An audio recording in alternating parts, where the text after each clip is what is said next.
Episode 1. Rome's Slave Society. Slavery in ancient Rome was not a hidden institution, nor was it confined to the outskirts of society.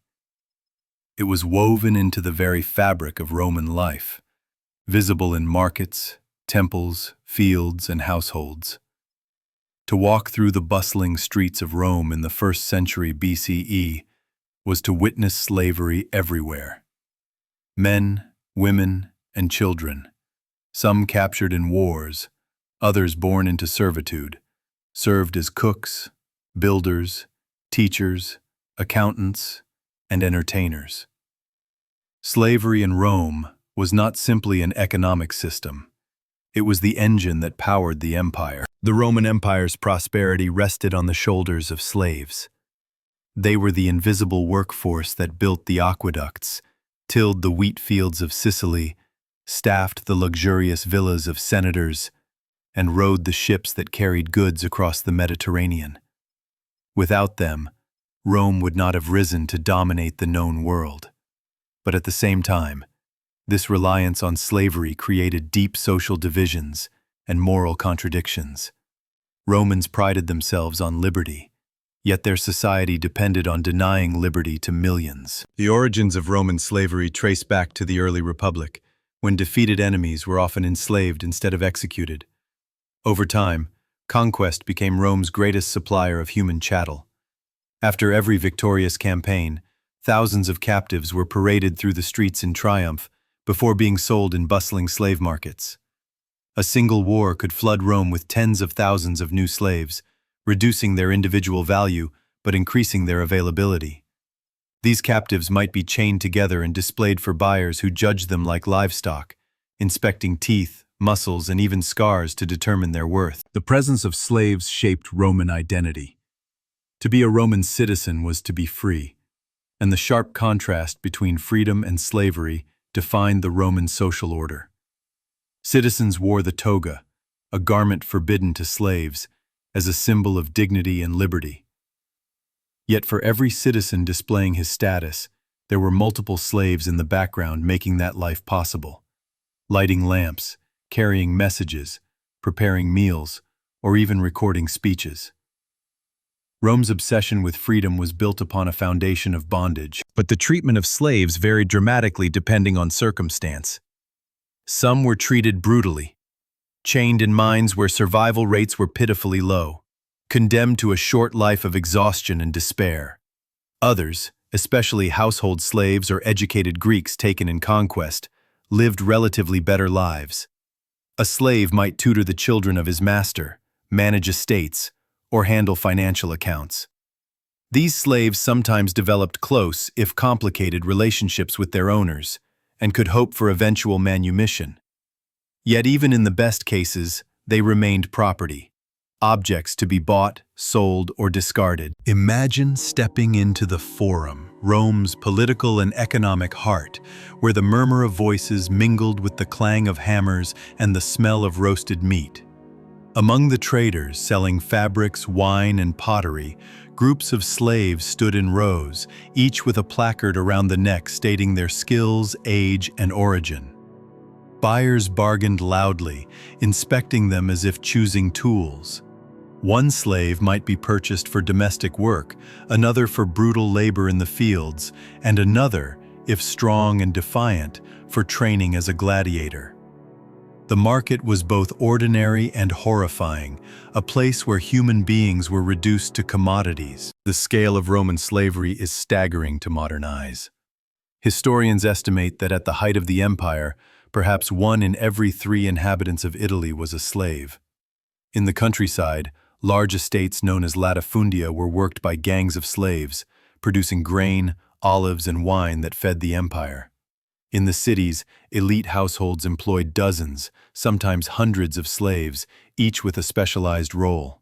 From hairdressers to doctors, Rome's elite surrounded themselves with human possessions, flaunting their wealth through the number of slaves they commanded. Yet slavery also carried risks for Rome's masters.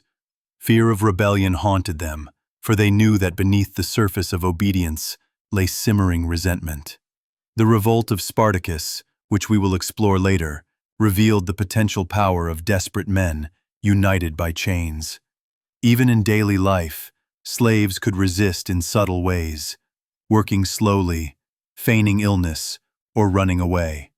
Laws were enacted to control them, punishments were brutal, and trust was always fragile. Rome's grand architecture and imperial pride were shadowed by this constant tension. For slaves themselves, life was a blend of endurance, adaptation, and sometimes hope. Some dreamed of freedom, others sought survival and loyalty, while others turned to rebellion or despair. Their voices rarely appear in the records, drowned out by the writings of senators and historians. Yet their labor and suffering were the foundation of Rome's greatness. The story of Roman slavery is not only about economics and politics, but about human resilience in the face of oppression. This opening chapter sets the stage for the deeper exploration to come. We will journey through the mechanisms of enslavement, the economics of slave markets, the diverse lives of those in bondage, and the extraordinary stories of individuals who endured, resisted, or rose to freedom. By the end, we will see how Rome's treatment of slaves reveals not only the empire's power, but also its contradictions and fragility. The empire that celebrated liberty could not exist without bondage, and therein lies the paradox of Rome. Episode 2: How Slaves Were Acquired. Rome's hunger for slaves was insatiable, and the empire's reach ensured a constant stream of new captives. But how exactly did these men, women, and children end up in Roman chains? The answer lies in conquest, commerce, piracy, and even family circumstances. Each path into slavery reflects a different aspect of Rome's expansion and the harsh realities of the ancient world. The most significant source of slaves was war. For the Romans, every conquest meant not only new territories and wealth, but also a flood of human spoils. After the Third Macedonian War in 168 BCE, tens of thousands of Greeks were captured and transported to Italy. When Julius Caesar conquered Gaul in the mid-1st century BCE, ancient writers claim that nearly 1 million Gauls were enslaved, though the figure may be exaggerated. Even if the numbers were smaller, the point is clear. Roman victories transformed entire populations into property. Imagine a Gallic village at dawn, surrounded by Roman legions. The men who resisted were slain. The survivors, bound and marched in chains, faced a new life in a foreign land. Some were sold in bulk to merchants who followed the armies, ready to profit from human misery. Others were paraded in Rome's triumphal processions, humiliated as symbols of conquest, before being auctioned to the highest bidder. War was not merely about land, it was about feeding Rome's slave economy. But warfare was not the only channel. The Mediterranean was rife with piracy, especially before Rome's naval dominance was secure. Pirate fleets prowled the seas, seizing merchant vessels and raiding coastal towns. Captured victims, Greeks, Syrians, Cilicians, were sold in hidden markets or delivered to Rome's bustling ports. So prevalent was this trade that Roman writers complained of seeing pirate slaves in nearly every household. Pompey the Great eventually crushed Mediterranean piracy in 67 BCE, but by then, countless lives had already been stolen and sold. Trade also played its role. Rome's appetite for slaves meant that neighboring kingdoms and tribes found profit in selling their own people, or their enemies, to Roman dealers. In frontier regions, opportunistic chiefs handed over captives in exchange for Roman goods. The demand was so high that an entire class of middlemen emerged. Slave traders who specialized in transporting captives, fattening them for sale, and marketing their skills to Roman buyers. For these merchants, human beings were currency, and the market never went dry. Birth was another path into bondage. The Roman law of verne dictated that children born to enslaved mothers automatically inherited her status. A slave woman could give birth in her master's household, and her child would belong to him as well. These homegrown slaves were often considered more reliable than war captives, since they had never known freedom. In wealthy households, generations of slaves might live and die under the same roof, serving the same family. Some even took pride in their connection to a noble house, though their lives were not their own. One striking example comes from the writings of Cato the Elder, who advised Roman estate owners on managing their slaves. He recommended that when female slaves gave birth, their children should be raised if healthy, since it increased the master's workforce. But if the child was weak or deformed, Cato coldly suggested abandoning it. Such instructions reveal the chillingly pragmatic approach Romans often took toward human lives. To them, slaves were investments, assets to be calculated in ledgers, not individuals with hopes or rights. The variety of origins meant that Rome's slave population was astonishingly diverse. A household in Rome might include a Greek tutor, a Syrian cook, a Gallic guard, and a Thracian stable hand, all under one roof. This melting pot of languages and cultures reflected the empire's vast conquests. Yet diversity did not translate into tolerance. Slaves were homogenized under the law as property, stripped of identity beyond their usefulness. The mass influx of slaves from wars and raids had profound economic effects.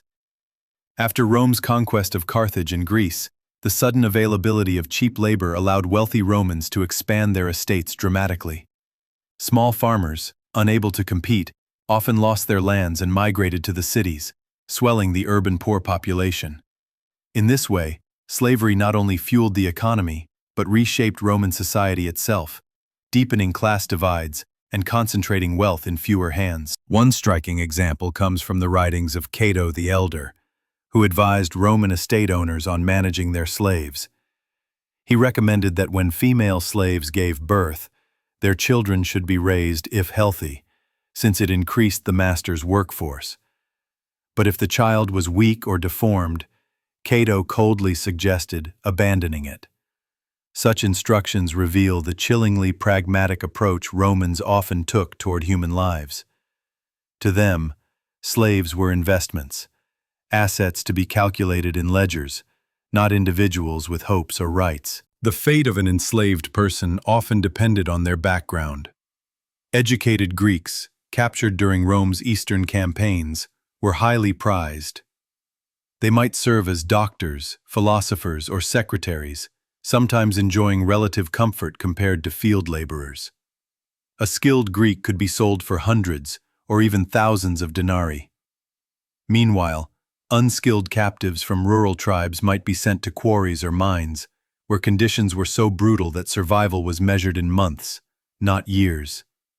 In this grim lottery, a person's birthplace could decide whether they lived in relative ease or died in chains. A vivid case comes from the writings of Plutarch, who describes how after one of Lucullus's victories in the east, the Roman general flooded the markets with so many slaves that prices plummeted to absurdly low levels. Captives were sold at a rate of just 4 drachmas each, less than the price of a donkey. Imagine the scene. Thousands of frightened, exhausted men and women crowded into a marketplace, reduced to near-worthless commodities. Their entire existence was priced lower than the tools of labor. This system was not without its critics. Philosophers such as Seneca reminded wealthy Romans that slaves were human beings, subject to the same emotions and suffering as their masters. Yet for most of Roman history, such voices were drowned out by pragmatism and greed. The machine of conquest needed fuel, and slaves were that fuel. Their acquisition was not an accident of empire, but a deliberate strategy, ensuring that every Roman victory abroad translated into wealth and labor at home. For the enslaved, each origin story carried its own trauma. A soldier captured on the battlefield might spend his final moments of freedom looking back at comrades left behind. A child born in chains would never know what freedom meant. A merchant seized by pirates could go from wealth to destitution overnight. Behind every statistic of conquest and trade lay countless personal tragedies, each erased by the indifference of Roman law. The variety of origins meant that Rome's slave population was astonishingly diverse. A household in Rome might include a Greek tutor, a Syrian cook, a Gallic guard, and a Thracian stable hand, all under one roof. This melting pot of languages and cultures reflected the empire's vast conquests. Yet diversity did not translate into tolerance. Slaves were homogenized under the law as property, stripped of identity beyond their usefulness. The mass influx of slaves from wars and raids had profound economic effects.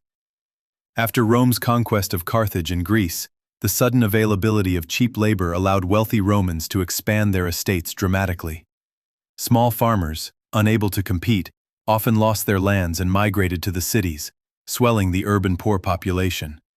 In this way, slavery not only fueled the economy, but reshaped Roman society itself, deepening class divides and concentrating wealth in fewer hands. Thus, the Roman system of acquiring slaves reveals both the scale of their empire and the cold efficiency with which it converted human lives into economic assets. Rome's greatness, celebrated in marble arches and golden triumphs, was built on these foundations of suffering. The story of how slaves were acquired is not merely about supply chains and markets. It is about human lives uprooted, identities erased, and families shattered to sustain the glory of Rome. Episode 3. The Slave Market and Prices. If Rome's wars and raids were the engine that supplied slaves, the marketplace was the beating heart where they were transformed into profit.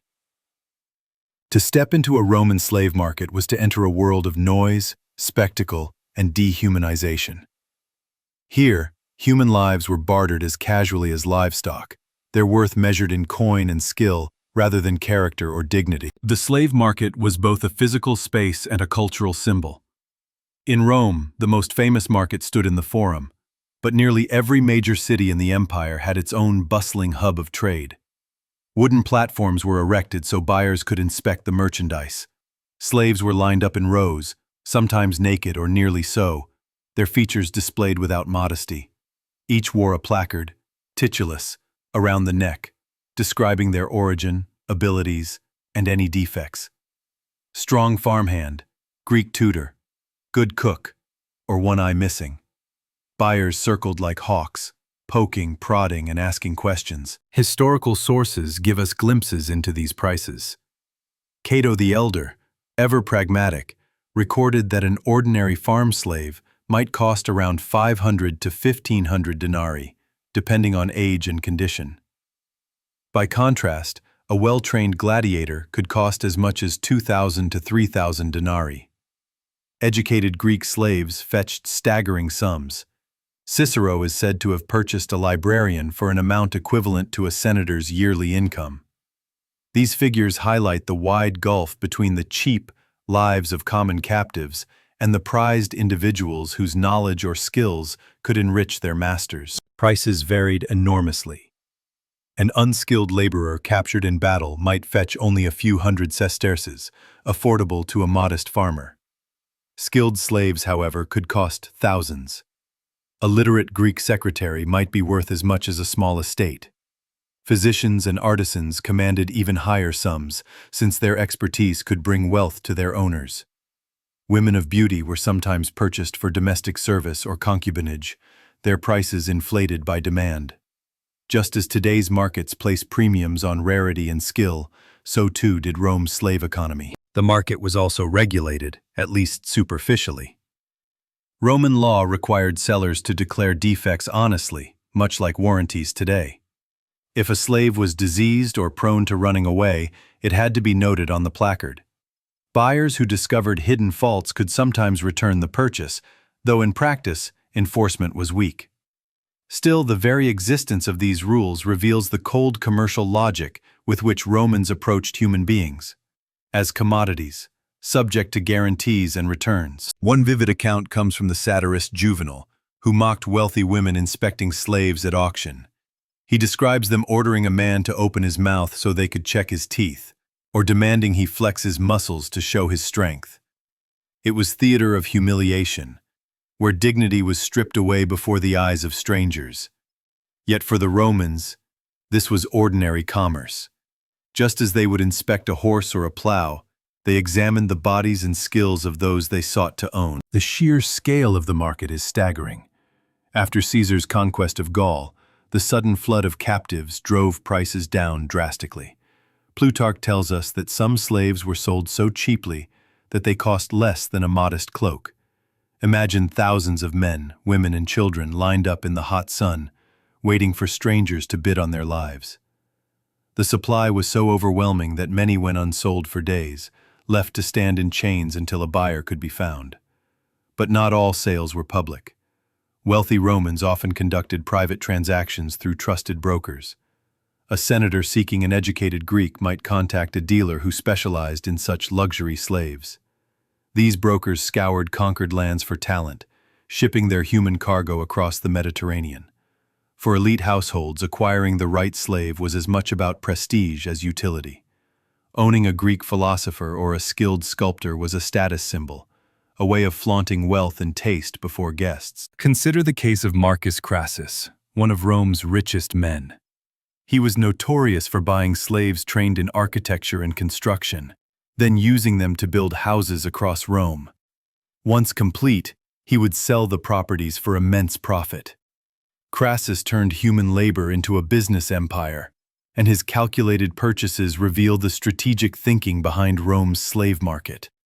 For him, slaves were not only servants, they were investments, the foundation of his fortune. The market also reflected Rome's brutal hierarchies.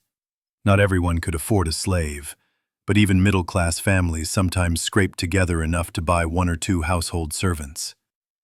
To own a slave was a mark of status, separating citizens from the poor who labored with their own hands. At the same time, the number of slaves one owned became a visible measure of wealth. Senators boasted of estates staffed by hundreds, their villas running like small kingdoms where slaves were both laborers and symbols of grandeur. Yet behind the commerce lay fear. Buyers knew that slaves were not tools but people with minds and tempers. A strong laborer might prove defiant, a clever Greek too independent. To counter this, sellers often exaggerated docility and obedience. But Rome's laws reveal the underlying anxiety: strict punishments for runaway slaves, brutal penalties for rebellion, and legal codes that reinforced absolute ownership. The marketplace was thus not only a place of trade, but a reminder of the precarious balance between control and chaos. Walking through a Roman slave market would have been a surreal experience for us today. The clash of voices, the rattle of chains, the cries of children, and the cold bargaining over prices created a theater of human suffering masked as commerce. For Romans, it was a normal part of life. For the slaves, it was the gateway to an uncertain future, some destined for households, others for fields, mines, or arenas. Every transaction was the beginning of a story, some tragic, some remarkable, but all born from the reduction of human beings into numbers on a ledger. The slave market was more than an economic mechanism. It was a mirror of Rome itself. Pragmatic, ruthless, efficient, and deeply contradictory. A society that celebrated citizenship and liberty at home built its power on the commodification of others. The price of a slave, whether a few coins or a fortune, was the measure of this paradox. To the Romans, human life was both priceless and purchasable, a contradiction that lay at the heart of their empire. Episode 4. Types of slaves. Not all Roman slaves lived the same lives.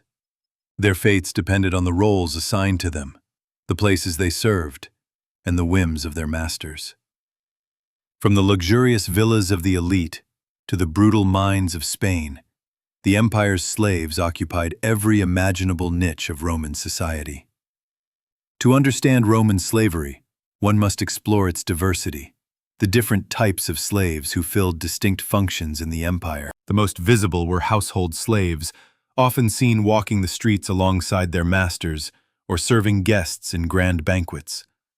A wealthy senator's home might employ dozens, each with a specialized role: cooks, cleaners, doorkeepers, hairdressers, tutors, scribes, and entertainers. Some became intimately connected to their masters, even managing sensitive tasks such as handling finances or drafting letters. In fact, Cicero's trusted secretary, Tiro, was a slave before he gained freedom and became known for inventing a shorthand writing system. Household slaves could enjoy relatively comfortable conditions compared to others, but they were never free from humiliation or the constant reminder of ownership. Beyond the homes of the elite were the farm slaves, the backbone of Rome's agricultural economy. Large estates, called latifundia, sprawled across Italy and the provinces, producing grain, olives, and wine on a massive scale. These estates relied on gangs of slaves who toiled from dawn until dusk under the supervision of overseers. Unlike household slaves, they lived in barracks, slept in cramped quarters, and endured harsh discipline. The productivity of Roman agriculture rested on their backs, but their lives were marked by exhaustion, scarcity, and despair. Ancient writers like Varro even described them as tools with voices, reducing them to living instruments of labor. Perhaps the most brutal existence awaited mine and quarry slaves. In places like the silver mines of Spain or the stone quarries of Italy, conditions were so harsh that life expectancy was measured in months, not years. Chained together, they dug through rock, suffocated by dust, and poisoned by fumes. Ancient historian Diodorus Siculus described these laborers as suffering without hope of escape day or night, their bodies destroyed under the weight of toil. For many, the mines were not merely workplaces, but death sentences. Owners often purchased criminals or war captives specifically for these tasks, knowing they would not live long. On the other end of the spectrum were the skilled slaves, who possessed talents their masters could exploit for profit. These included artisans, blacksmiths, carpenters, doctors, and musicians. Some masters rented out their skilled slaves to others, collecting fees and using human beings as sources of steady income. An architect slave could design buildings, a physician could treat illnesses, and a skilled weaver could produce luxury textiles.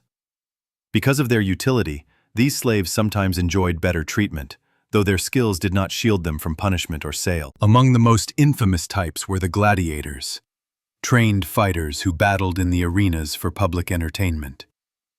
Not all gladiators were slaves.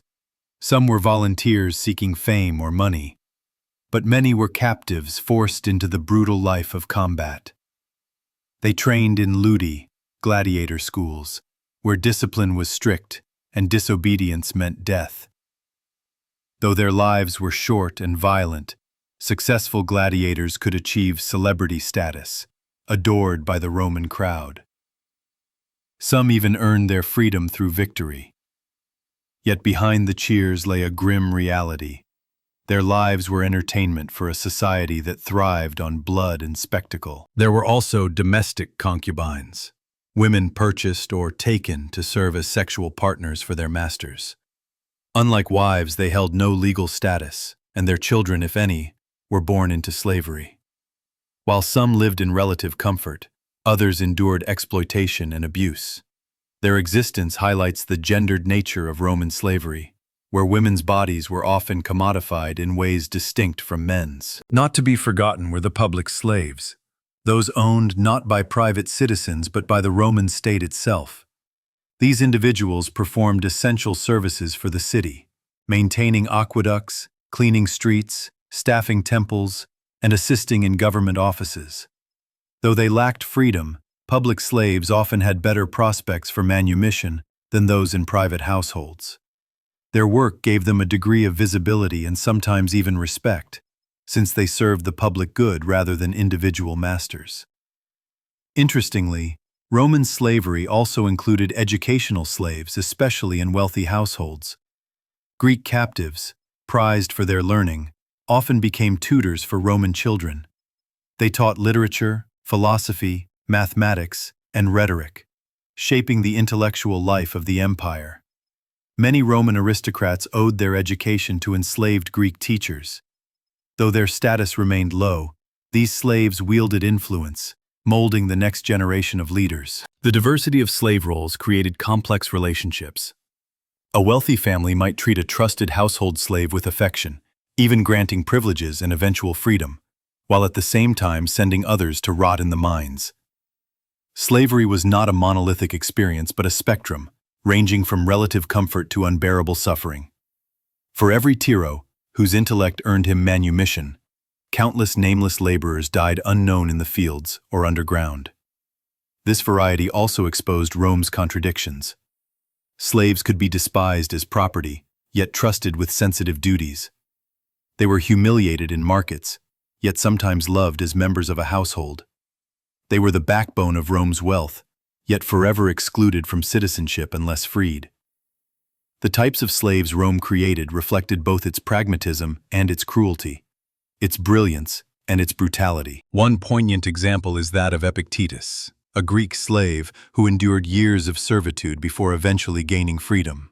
Despite his status, he studied philosophy and became one of the most influential Stoic thinkers of antiquity. His teachings, focused on endurance, acceptance, and inner freedom, carry the marks of someone who knew the harsh reality of bondage.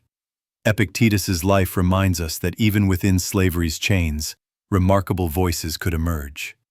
Thus, when we speak of Roman slaves, we must not imagine a single condition. Instead, we must picture a vast spectrum of lives: the cook in a senator's villa, the miner gasping for breath underground, the gladiator facing death in the arena, the Greek philosopher teaching children in a marble atrium. Together, they formed the vast mosaic of Rome's enslaved population, each different, yet all bound by the same reality of ownership. Episode 5: Treatment and Daily Life. To understand Roman slavery, one must move beyond the marketplace and the categories of labor to witness the reality of daily existence. How were slaves treated once they entered a Roman household, field, or mine? The answer is as complex and varied as Roman society itself.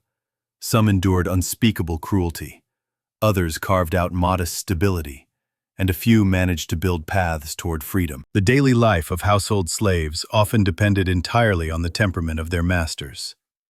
In elite homes, some enjoyed relative comfort, eating leftovers from their owners' meals and sleeping in side chambers near the family. These slaves might serve wine at dinner parties, arrange hairstyles for wealthy Roman women, or act as personal attendants. A trusted slave could become indispensable, managing correspondence, supervising other servants, or even accompanying the master on political business. Yet even in the best circumstances, they remained property. They could be punished for mistakes, sold at a whim, or separated from loved ones. On the opposite end of the spectrum, agricultural slaves endured far harsher lives. The great estates of Sicily, Campania, and North Africa required unrelenting labor. Overseers, often themselves slaves, enforced discipline with whips and chains. Slaves were locked in barracks at night, fed sparingly, and worked from sunrise until sunset.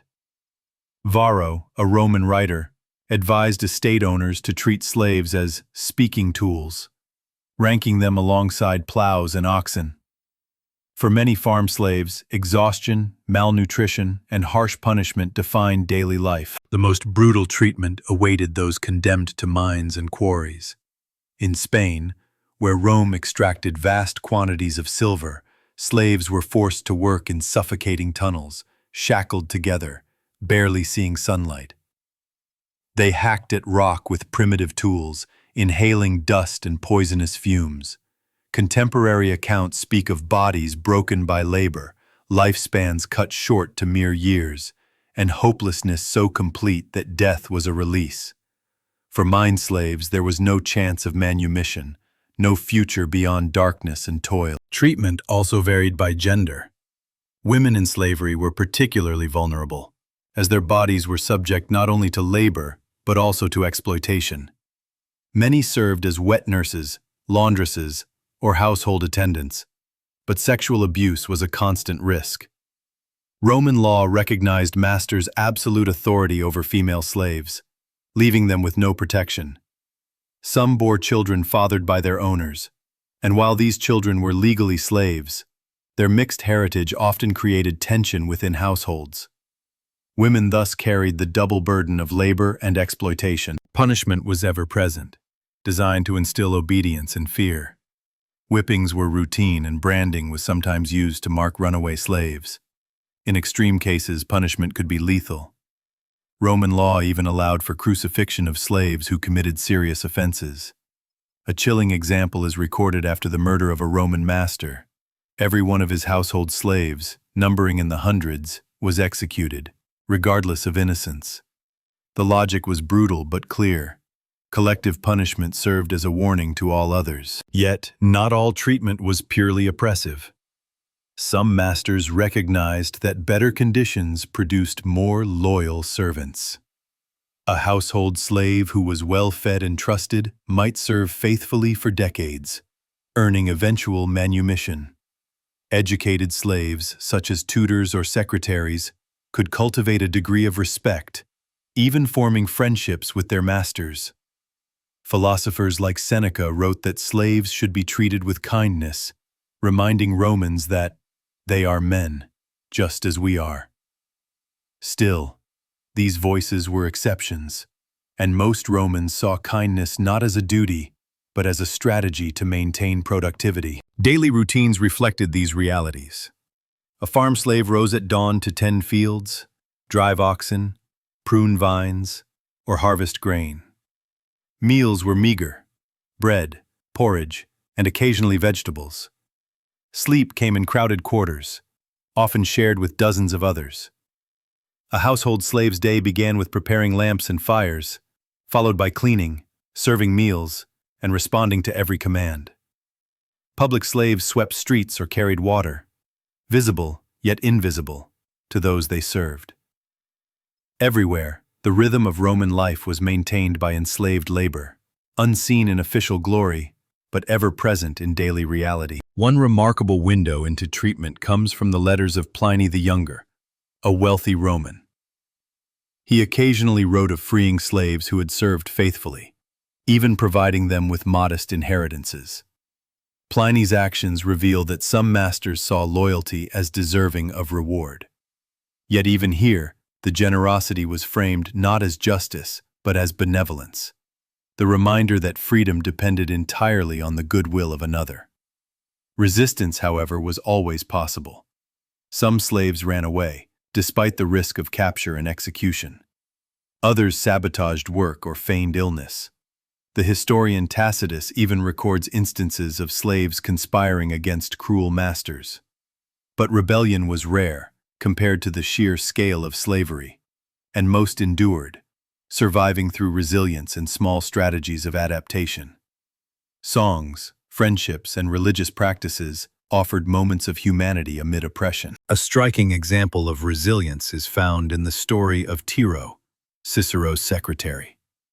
Despite his status as property, Tiro earned respect through intelligence and diligence. Eventually freed, he not only managed Cicero's correspondence, but also preserved many of his writings, ensuring that Cicero's voice survived through the ages. Tiro's story highlights the paradox of Roman slavery. Even those considered tools with voices could shape history. The treatment of slaves was not uniform, but it was always bound by the same truth. They were considered property, not people. Whether beaten in mines, lecturing children in villas, or tending vineyards in Sicily, their lives were controlled by others. Rome's grandeur, the marble temples, the feasts, the legions, was made possible only because millions lived in bondage. And though treatment ranged from brutal to relatively humane, no kindness could erase the fundamental injustice at its core. Treatment also varied by gender. Women in slavery were particularly vulnerable, as their bodies were subject not only to labor, but also to exploitation. Many served as wet nurses, laundresses, or household attendants, but sexual abuse was a constant risk. Roman law recognized masters' absolute authority over female slaves, leaving them with no protection. Some bore children fathered by their owners, and while these children were legally slaves, their mixed heritage often created tension within households.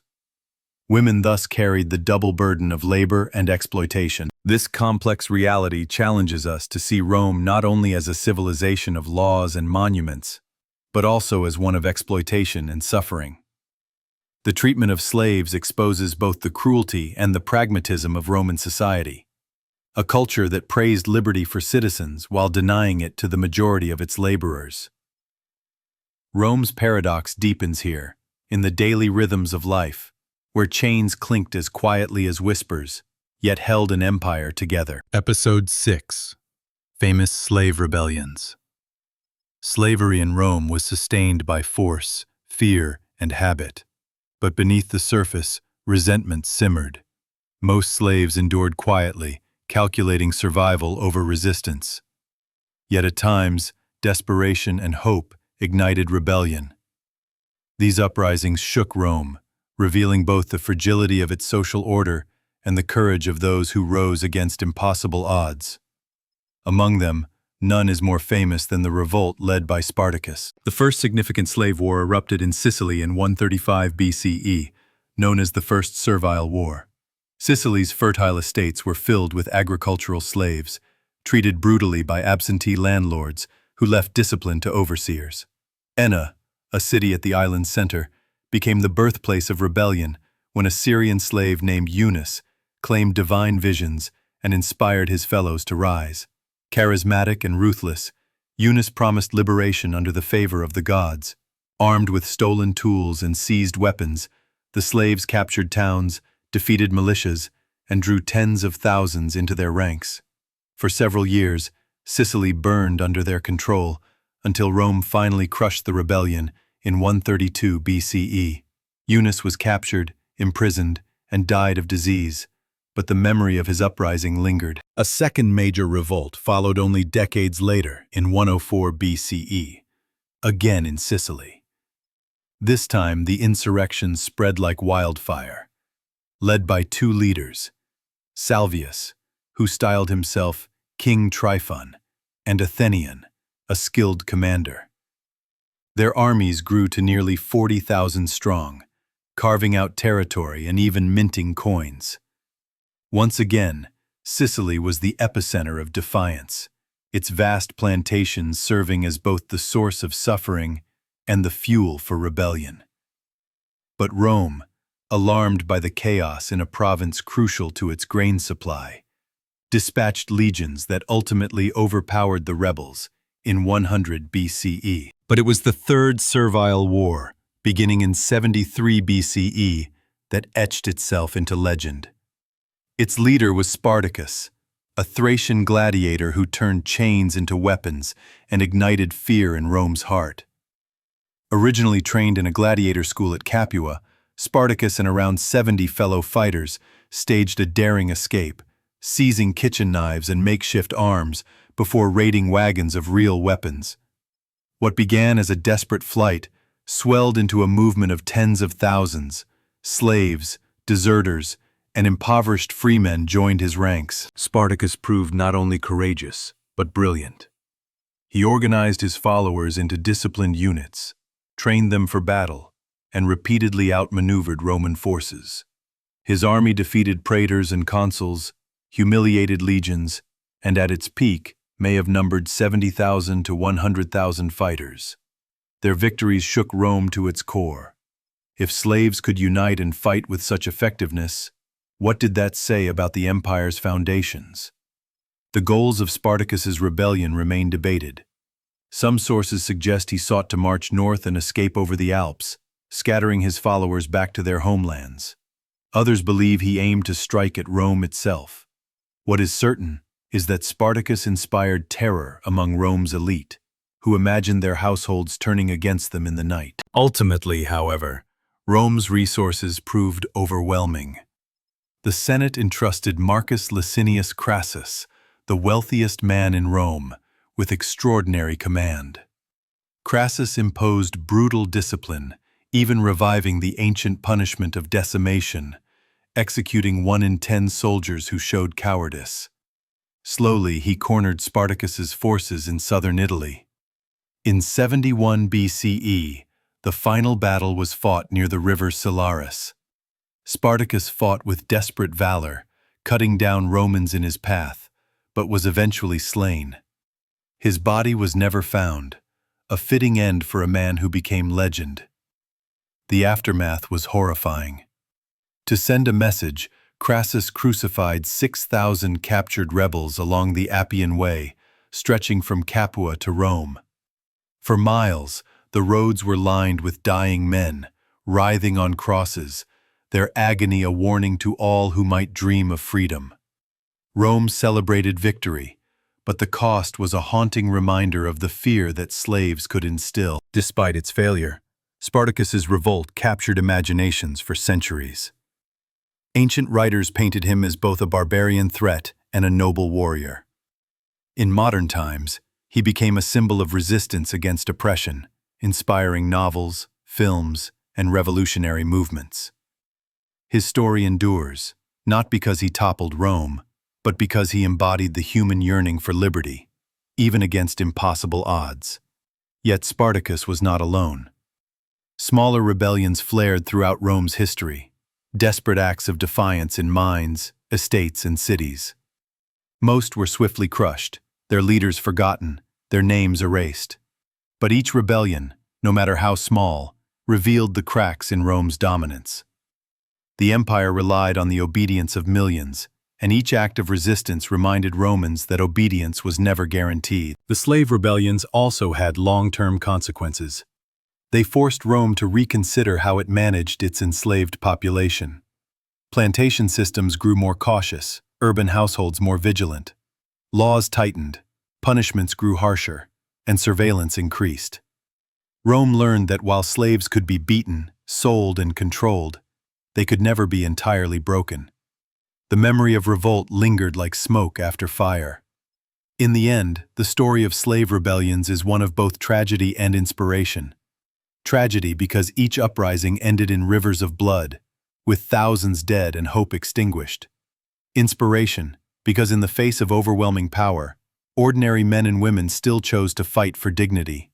Their courage lives on in the echoes of history, reminding us that even in Rome's age of dominance, freedom was a dream no chain could entirely kill. Episode 7. Slave Stories. History often records the deeds of emperors, generals, and senators, leaving the lives of the enslaved in shadow. Yet here and there, fragments of stories survive, voices that pierce the silence of chains.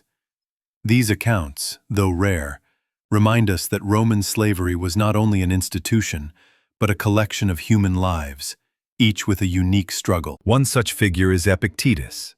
Born into slavery in the Greek city of Hierapolis, around 55 CE.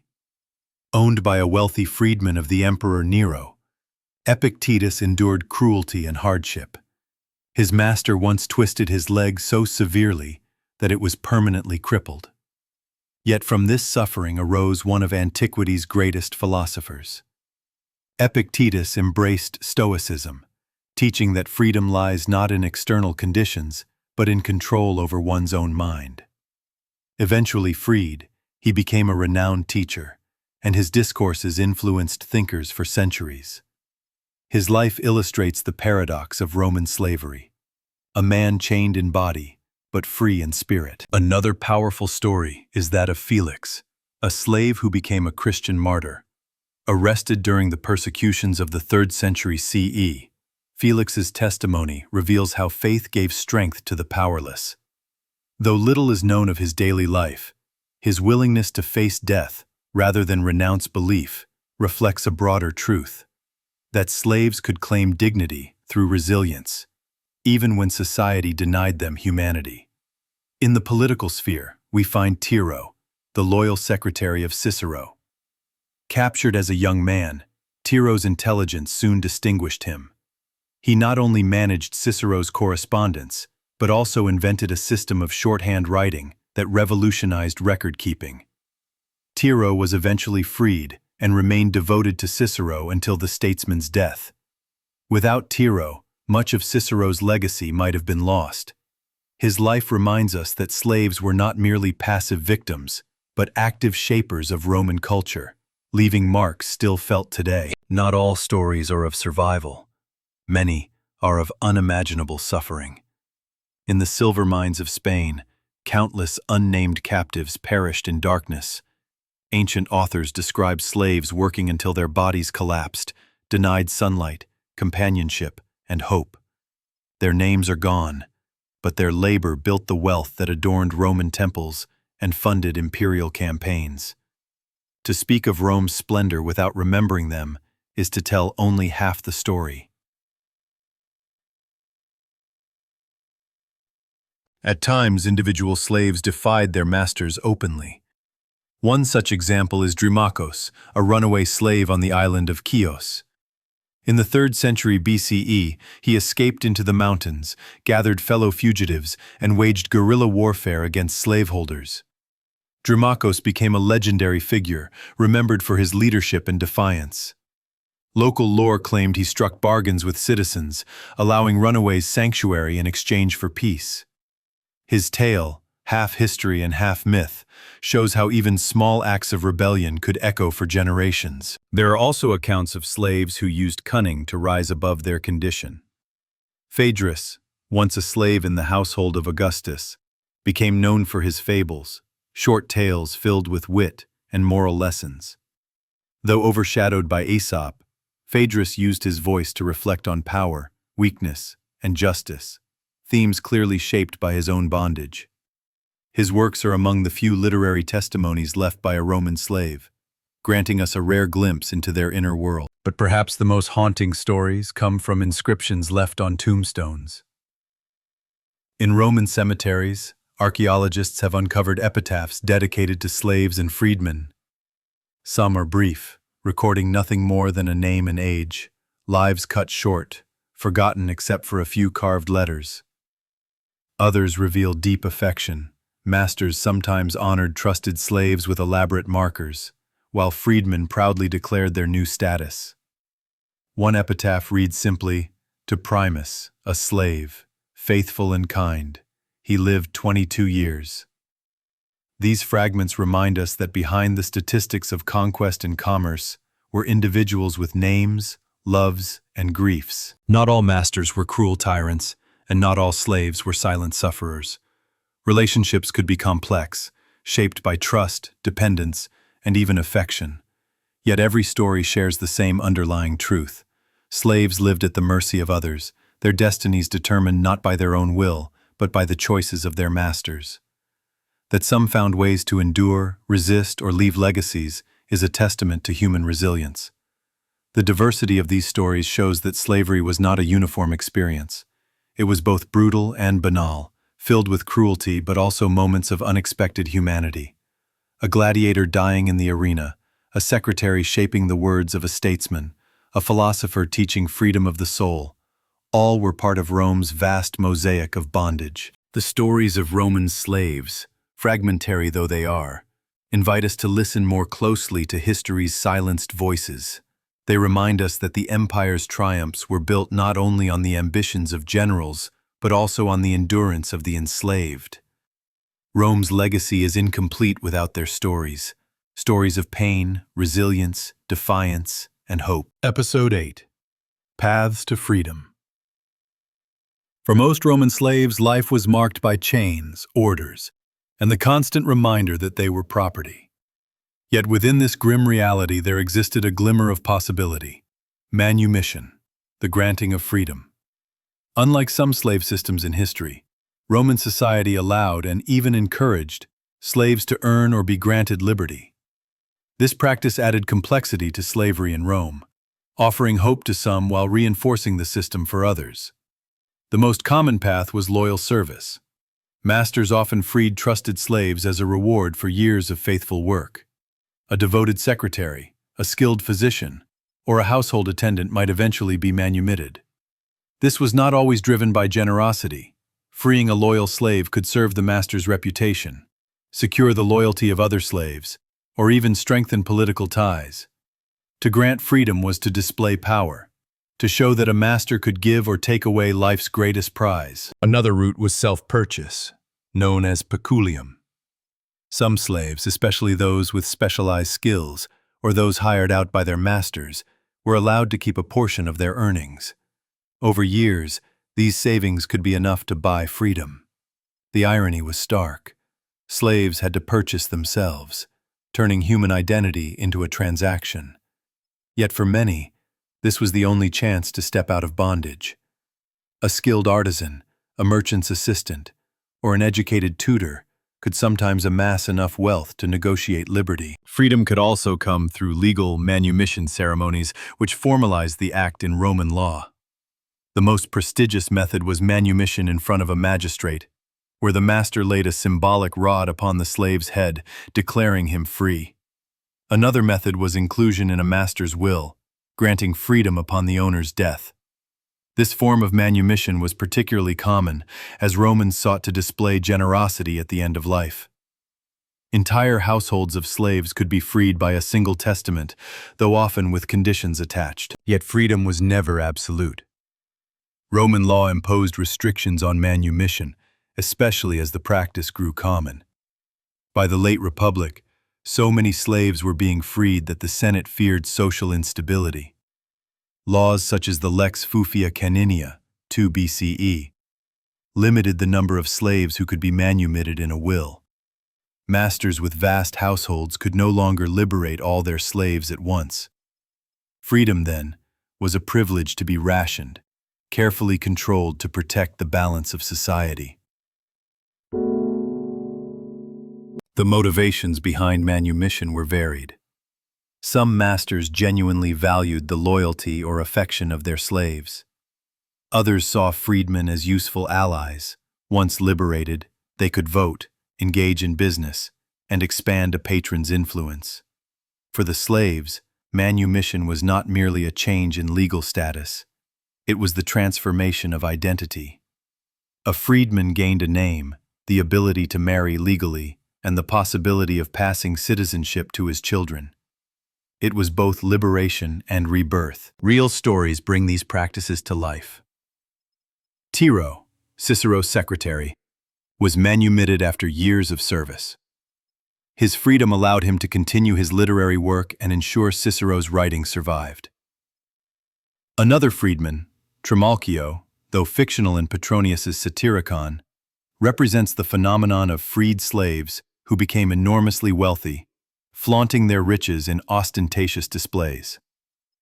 Petronius satirized him, but the fact that such figures existed reveals how dramatic the transformation from slave to freedman could be. Yet freedom carried burdens. A freed slave or libertus remained tied to his former master, now his patron. Obligations of loyalty, service, and financial support persisted. In this way, Rome ensured that liberty did not sever the bonds of dependence.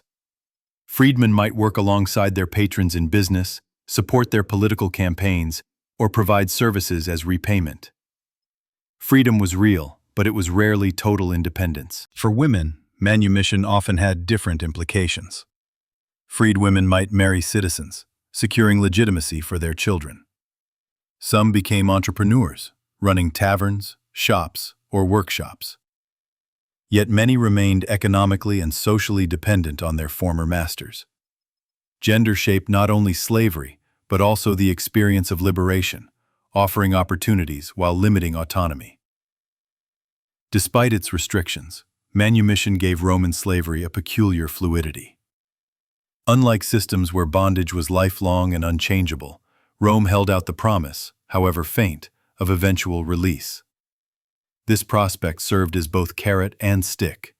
It motivated obedience, while reminding slaves that freedom was a gift, not a right. Rome's system was cunning in this respect, embedding hope into oppression, making slaves complicit in their own endurance. The paradox is clear. Manumission humanized slavery by allowing some to escape its grasp. Yet it also legitimized the system by proving that obedience could be rewarded. The possibility of freedom helped sustain slavery itself, keeping rebellion at bay by offering the dream of eventual liberty. Rome's rulers understood this balance well, ensuring that hope never entirely disappeared, but also never undermined their control.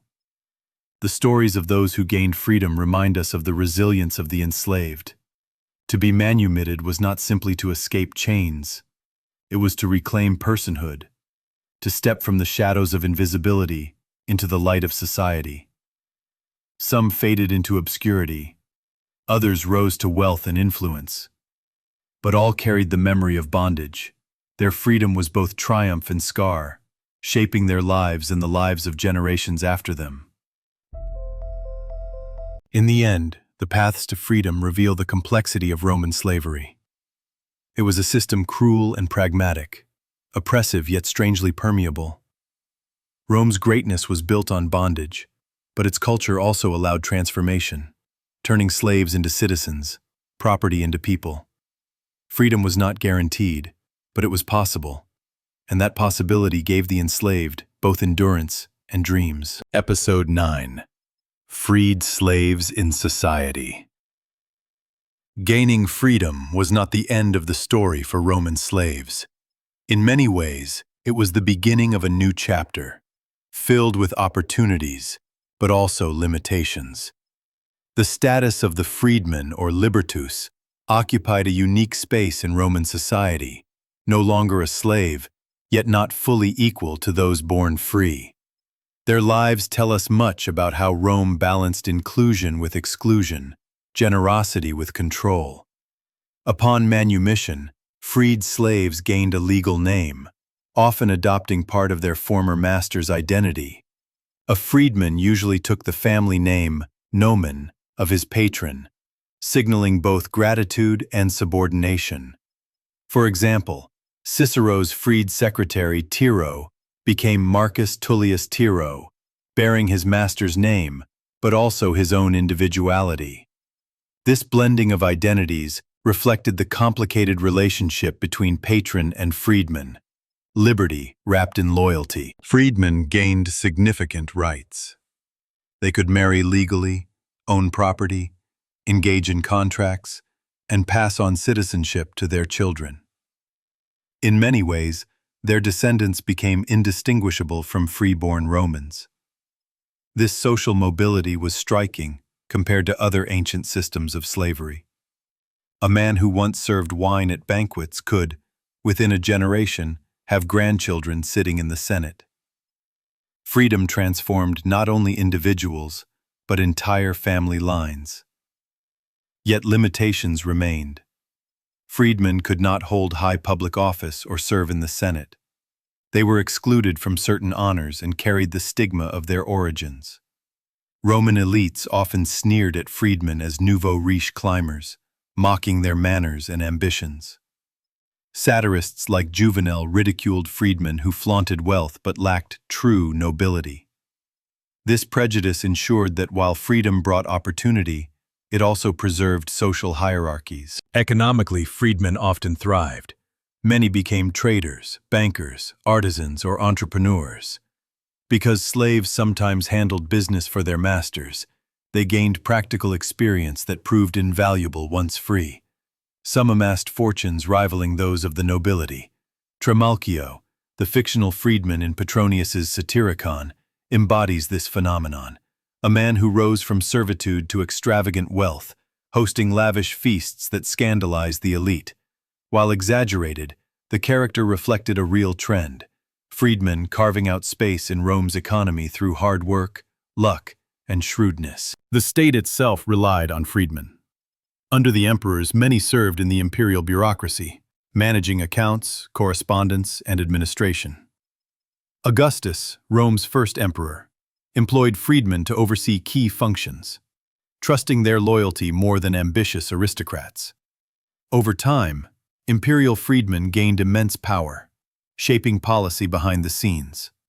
Some, like Narcissus and Pallas under Emperor Claudius, wielded influence that enraged senators. To traditional elites, the rise of ex-slaves into corridors of power was both scandalous and threatening. Freed women, too, carved roles for themselves. Though limited by gender, many ran shops, inns, or workshops, often alongside husbands or sons. Inscriptions from Pompeii reveal freed women proudly advertising their businesses, asserting identities that had once been denied to them. Marriage to citizens provided legitimacy for their children, who could rise even higher in society. While their voices are less often recorded, freed women were essential participants in Rome's economic and social life. Yet obligations lingered. Freedmen owed duties to their patrons, a continuation of the bond that manumission did not sever. They might provide financial support, services, or political backing. In exchange, patrons offered protection, connections, and sometimes further advancement.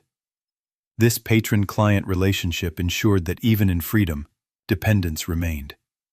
Rome's genius lay in converting slavery into a lifelong tie of loyalty, transforming property into clients. The cultural identity of freedmen was complex. Some embraced Roman values eagerly, adopting the toga, learning Latin, and sponsoring public works to demonstrate civic pride. Others maintained ties to their cultural roots, worshipping foreign gods or preserving old languages. This blend enriched Roman society, turning freedmen into agents of cultural exchange. Their temples, tombs, and businesses dotted cities, visible reminders that liberty could reshape identity.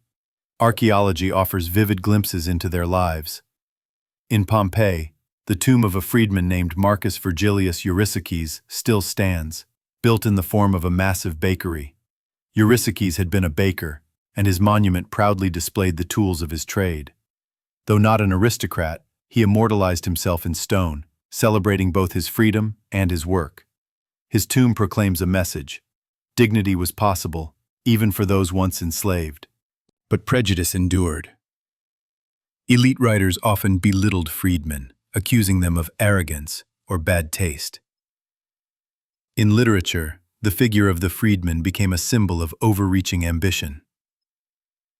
Yet this very disdain reveals the threat they posed to traditional hierarchies. Freedmen blurred boundaries, rising from chains to wealth, challenging the idea that birth determined destiny. Rome could never entirely reconcile its reliance on freedmen with its disdain for them. For the children of freedmen, however, the future was brighter. They were born free, untainted by stigma, and could pursue full citizenship. Over generations, families erased the memory of bondage, blending into Rome's fabric.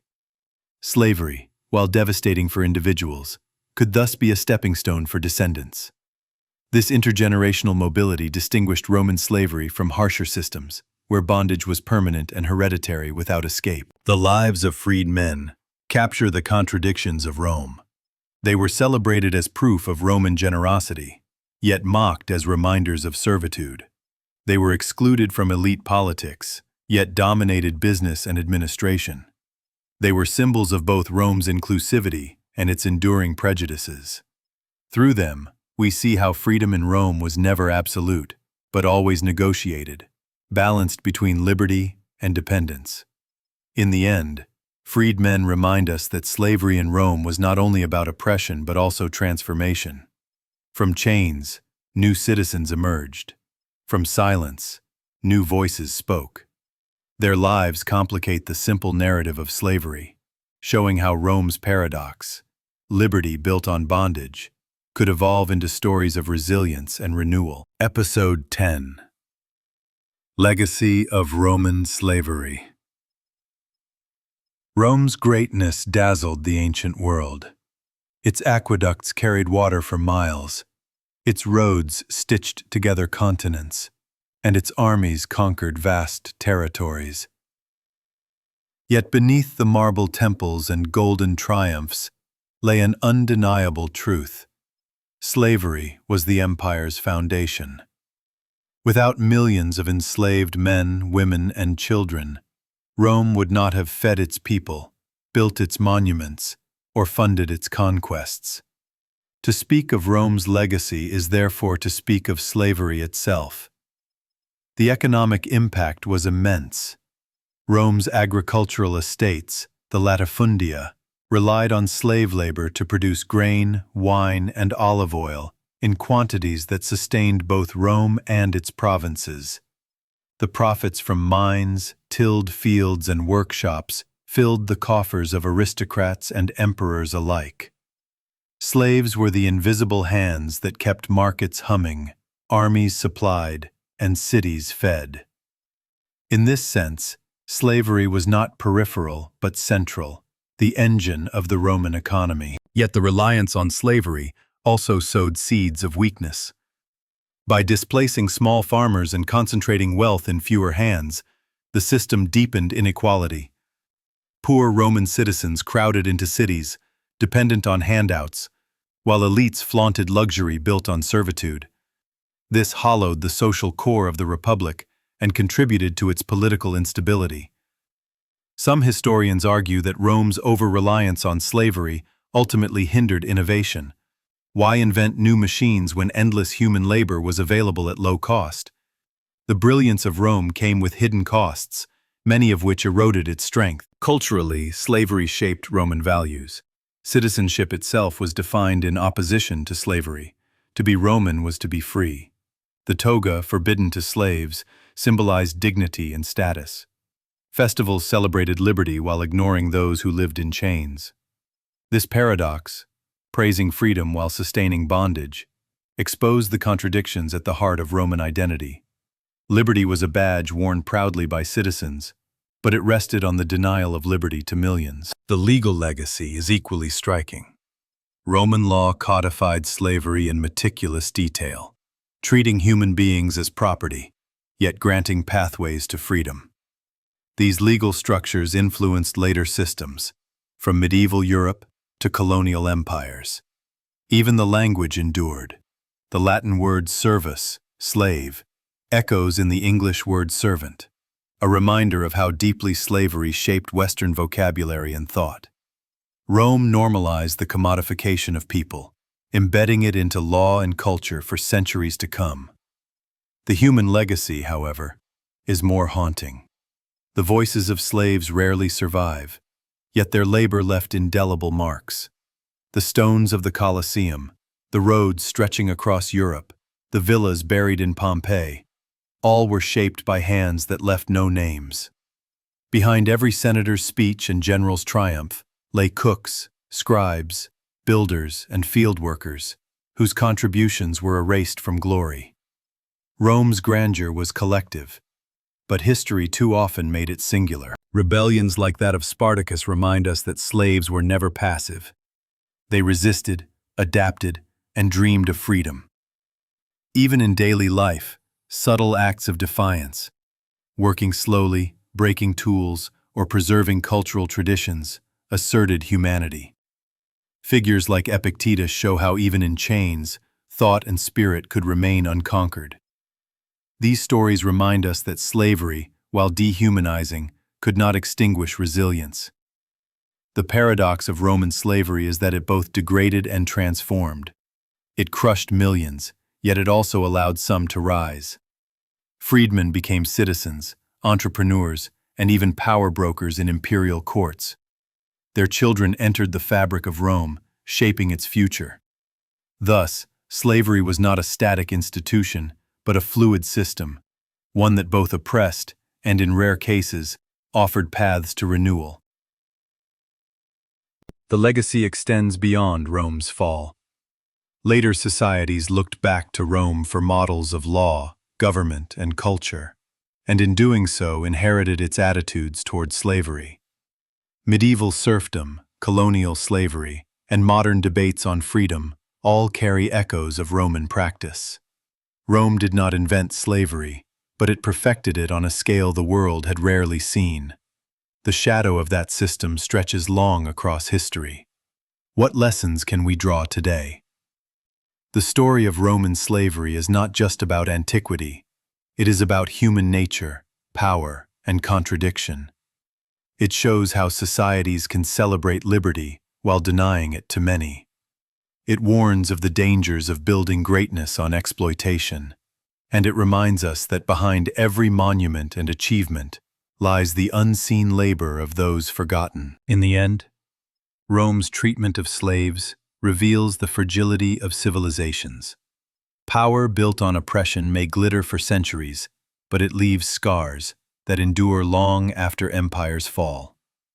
The true measure of Rome is not only in its victories and monuments, but also in the resilience of those it enslaved, the men and women whose sweat and suffering sustained an empire, and whose silent legacy still speaks through history.